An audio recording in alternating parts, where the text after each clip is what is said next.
Hello, my name is Denise Byron. Welcome to my tiny house.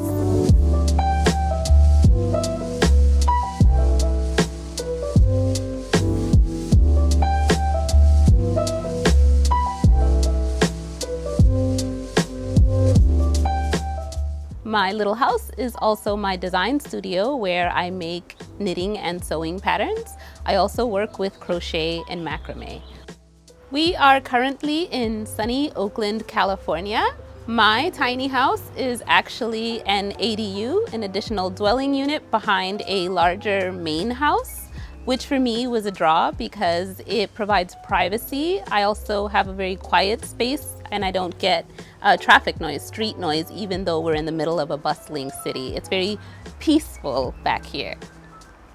My house is 280 square feet and it's actually on the footprint of the original garage. The owner of the property is an architect and he knocked down the garage and built the little house in order to add to his rental income. The reason that I feel most at home in a tiny home is because I was born and raised in New York City, so living in small spaces was my normal growing up. It's convenient because there's less to clean and I like keeping a clean home.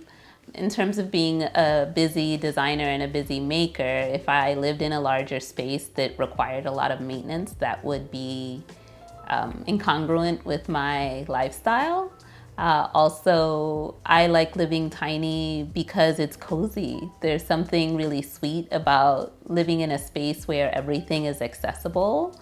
And then the final leg of it, I would say, is budgetary. It's a smart financial decision to live tiny, in particular living in Oakland, where the price of housing is super high.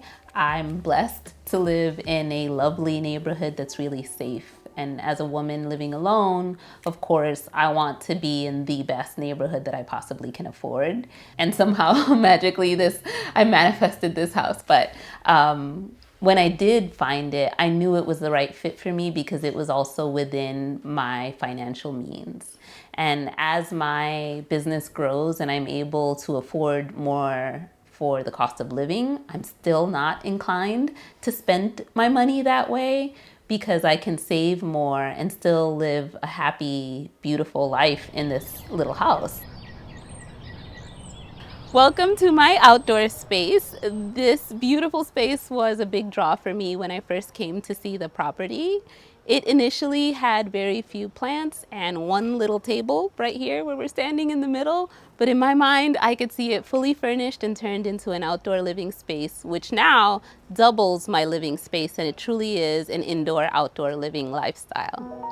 Recently, I reached out to Article, which is a Canadian furniture company, modern furniture company, and I told them that I was working on redoing my outdoor space and asked them if they would consider sponsoring, and they did!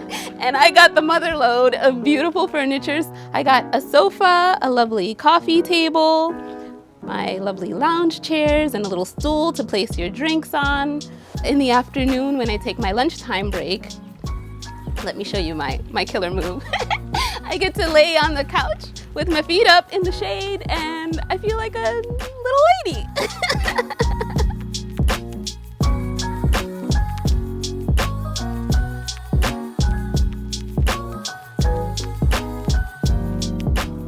I wanted a surface where I could water my plants or repot them when they need it.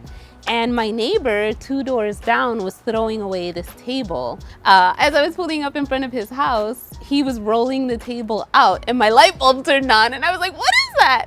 And he said he was going to put a free sign on it. But before he put the sign on it, I just grabbed it and rolled it back here.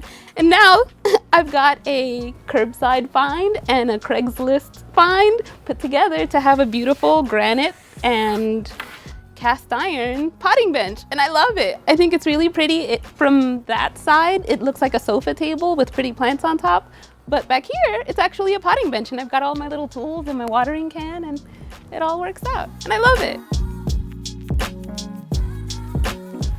You might notice that all of my plants are placed in white pots, and that was an intentional choice. Number one, they were white because I brought a few of them from my previous home and I started with white, so I stuck with white. But it's also a conscious choice because it allows me to move pots from inside to outside, back and forth. We were talking earlier about having an indoor-outdoor lifestyle. And so having all the inside pots match outside means that I can move them around freely with the seasons, because sometimes they need to hibernate when it gets really cold. Well, let's go inside. Entren, están invitados a mi casa.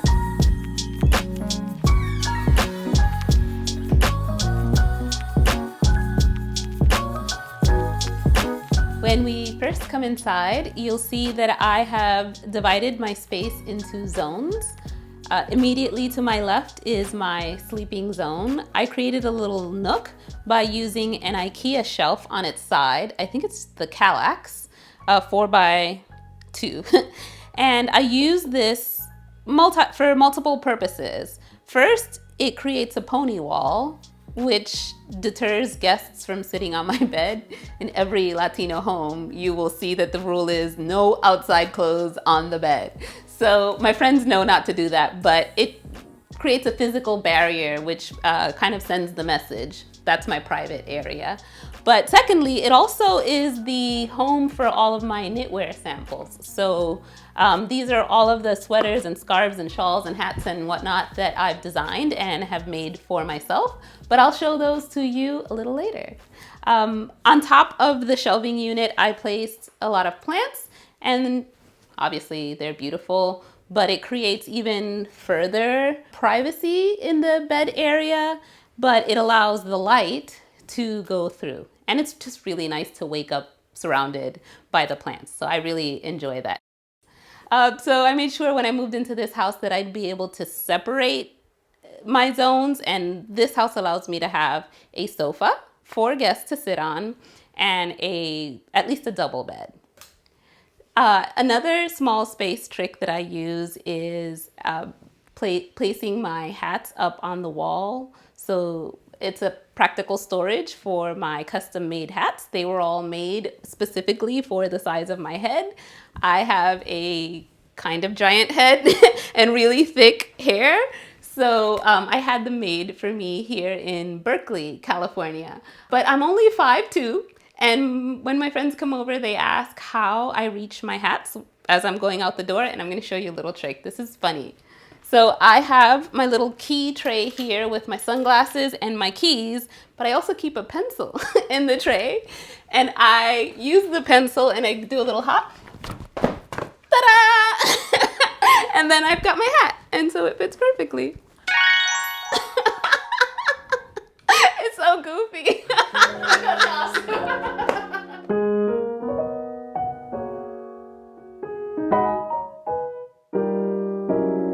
One tiny space trick that I used was placing this large mirror over the sofa.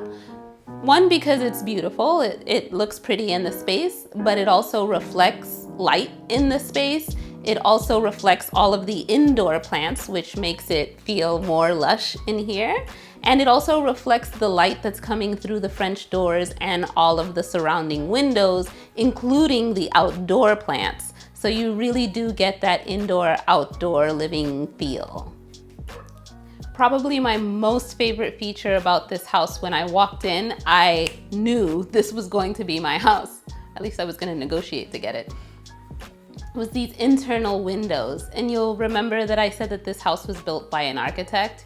He had the foresight to put in these internal windows, which allow the light from the skylights to flood the bathroom, which is on the other side of this wall, and also the kitchen. So I don't have to turn on powered lights during the day at all until about 8 p.m. because all of the rooms are getting natural light, even though there's this wall separating the two spaces. Thanks to Skillshare for sponsoring this video. Skillshare is an online learning community with thousands of inspiring classes for creative and curious people. Explore new skills, develop existing interests, and get lost in creativity. I just tried the Writing for Self-Discovery, 6 journaling prompts for gratitude and growth by Yasmin Cheyenne. I learned accessible day-to-day self-care techniques A simple but powerful practice of meditative journaling, just 10 minutes a day, leaves me feeling more grounded, grateful, and confident too. Now I'm excited to dig into art journaling classes. And I'm going to do needle felting classes. The first 1,000 people to use our link in the description below will get a free trial membership for Skillshare Premium. That's super sweet. And after that, it's only around $10 a month. I have been a maker my whole life. I've dabbled in jewelry making and furniture making and painting murals. And I worked in the fashion industry professionally for about 15 years. I was the vice president of a fashion, beauty, and lifestyle PR agency. So my entire career has been in making. But later on in life, I felt that I wanted to do fashion my way. I wanted to align my love of fashion with my values, those of sustainability. And the traditional fast fashion industry is really big on waste and turnover, right? Where you buy something this season that's highly expensive and beautiful and maybe made in a mediocre way, and then it's no longer cool the next season. So now working in slow fashion, where I have the benefit and the pleasure of teaching people how to make their own clothes and how to make their own home decor, now I feel like I'm in real alignment because I get to do something that I love and I get to feel good about doing it. In the last several years, under my own brand of Handmade, I make knitting patterns and sewing patterns, and I'm currently writing a book. The working title is Handmade Wardrobe, but it will also include home decor patterns with other crafts, including crochet and macrame. So we've got 4 really cool handmade crafts to learn from. And I'll be hand-holding the maker through the process, really helping someone recreate what I've made and do it for themselves in their home using the materials of their choice. Throughout the space, you'll see little knitwear touches. I knit the blanket that's on my bed about 5 years ago, and it's still with me. It's machine washable. I just put it in the dryer and then put it at the foot of my bed, and it's really cozy and warm. And then I also made this pillow cover, which is actually one of my pattern designs. So if you really like it, you can find the pattern for it on my website, which is byronhandmade.com, and you could have this on your sofa too.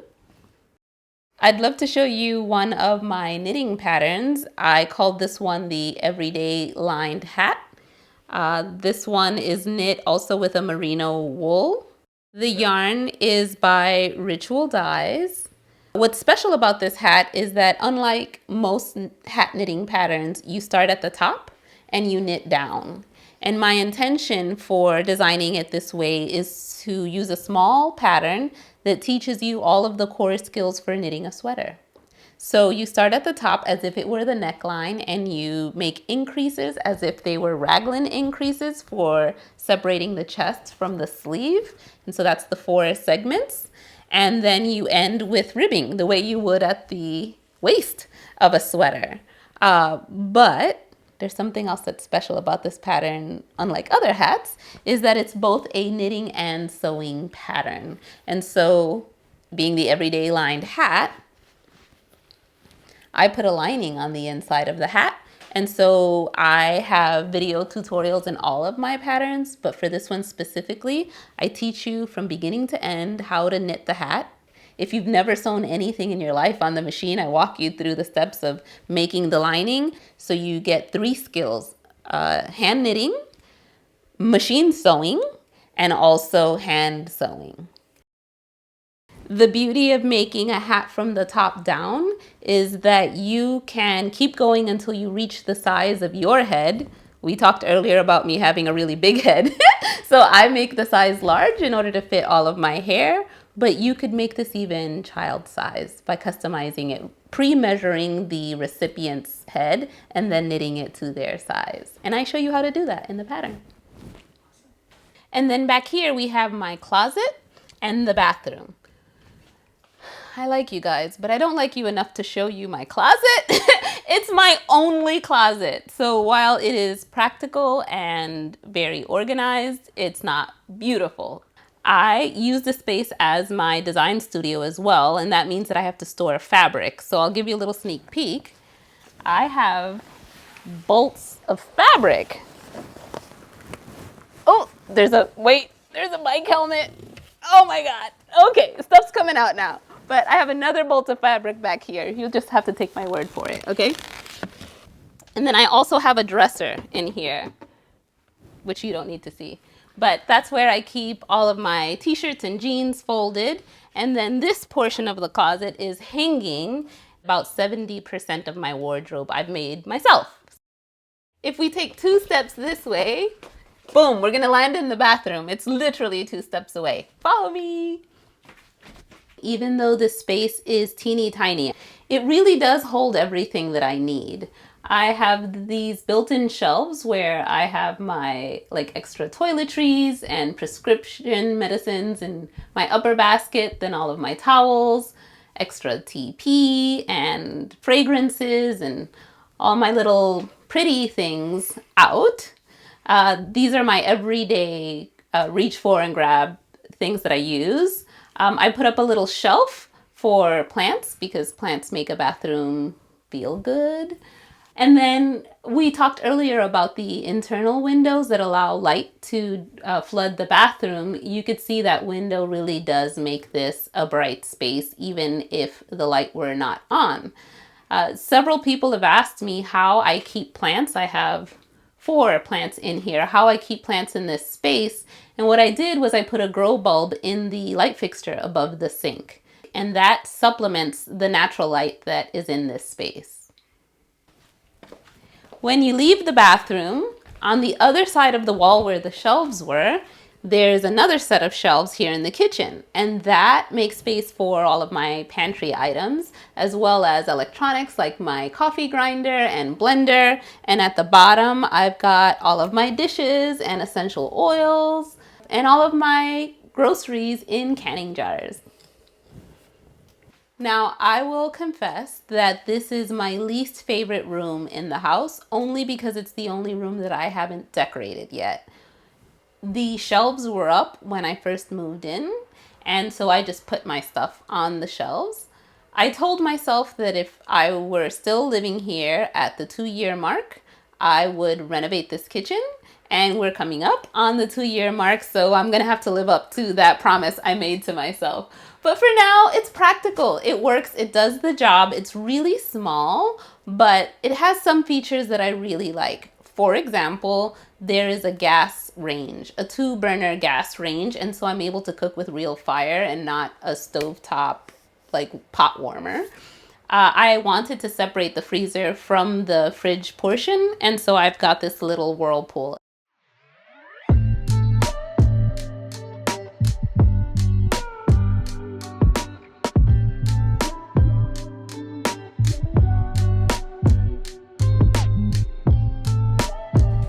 And now we've made it to the final zone in the house, which is my work zone.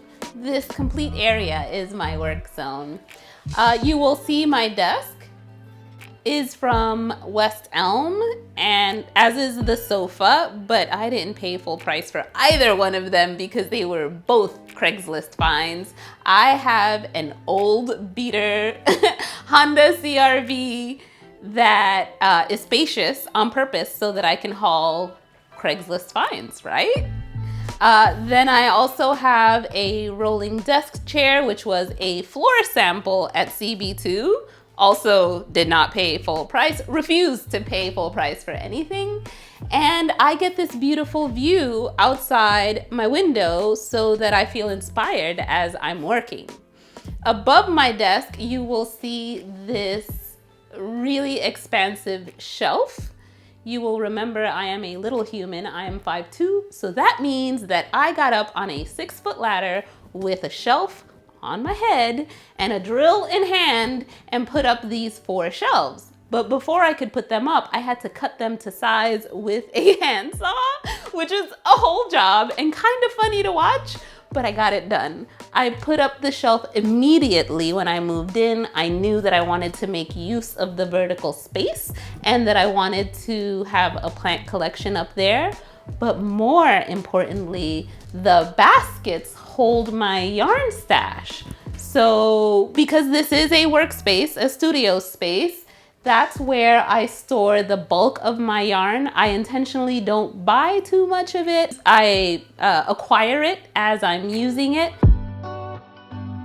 Being in a small house, I had mentioned that it's cozy and it's sweet and there's less to clean. But when I'm in work mode and my sewing table is open or I'm winding balls of yarn, all of the materials create a lot of waste and a lot of fluff and dust.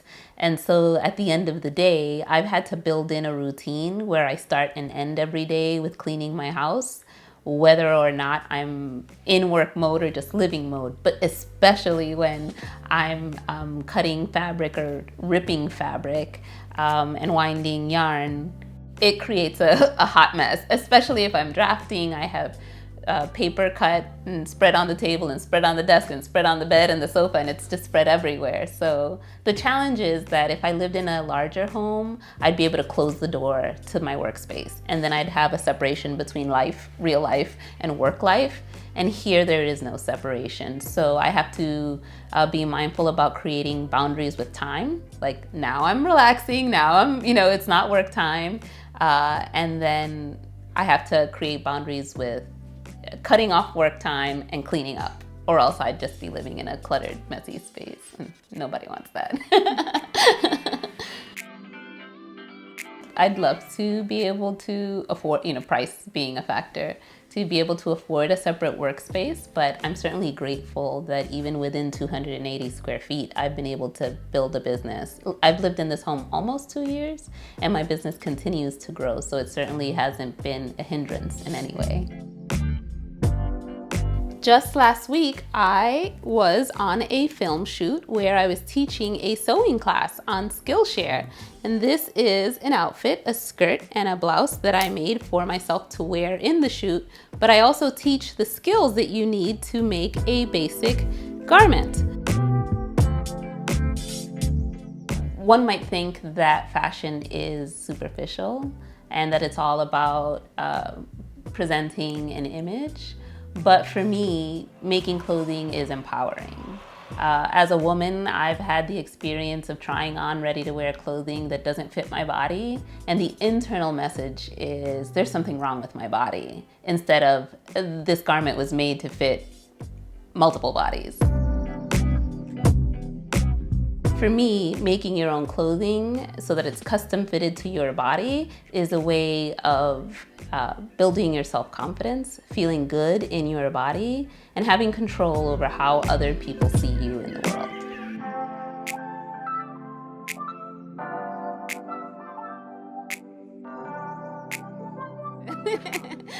Thank you for watching our video and for stopping by Tiny House Expedition. I'm Alexis. And I'm Christian. Don't forget to like, comment, and subscribe. And for more tiny home tours and stories, click the videos below. And join us on Patreon for bonus content, including face-to-face conversations with us. We hope to see you there. All right. Thanks, guys. Have a good one.